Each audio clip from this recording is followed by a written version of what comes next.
అందరికీ నమస్కారం. భగవద్గీత 5వ అధ్యాయం కర్మ సన్యాస యోగంలో 29వ శ్లోకం. భోక్తారం యజ్ఞ తపసాం సర్వలోక మహేశ్వరం సుహృదం సర్వభూతానాం జ్ఞాత్వా మాం శాంతి మృచ్ఛతి. ఈ శ్లోకంలో పరమాత్మ యొక్క లక్షణములను చెప్పి మనం ఏం చేయాలో చెప్పి ఈ అధ్యాయం ముగించాడు శ్రీకృష్ణుడు. మనం పూజలు వ్రతాలు చేస్తుంటాం. ఆకరణ బ్రహ్మార్పణమస్తు అని అంటాం. మనం వండుకున్న పదార్థాలు పరమాత్మకు నివేదన పెడతాం. తర్వాత వాటిని ప్రసాదంగా స్వీకరిస్తాం. ఇవన్నీ వాటి అర్థం తెలియకుండానే మనం చేస్తుంటాం. ఇక్కడ వాటి గురించి తెలియజేశాడు పరమాత్మ. మనం ఏ పని చేసినా కృష్ణార్పణం, రామార్పణం, భగవదర్పణం అనే భావనతో చేయాలి. ఆ కర్మల ఫలితములను పరమాత్మకు అర్పించాలి.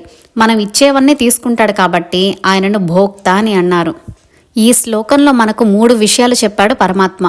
మొదటిది, సమస్త కర్మలు, యజ్ఞములు, తపస్సుల యొక్క కర్మఫలమును నేను అనుభవిస్తున్నాను. ఎందుకంటే పరమాత్మ మన అందరిలో ఉన్నాడు. మనం చేసే కర్మలు కూడా ఆయనే అనుభవిస్తున్నాడు. ఇక రెండవది, ఆయన సకల లోకములకు ప్రభువు. ఆయనను మించిన శక్తి మరొకటి లేదు.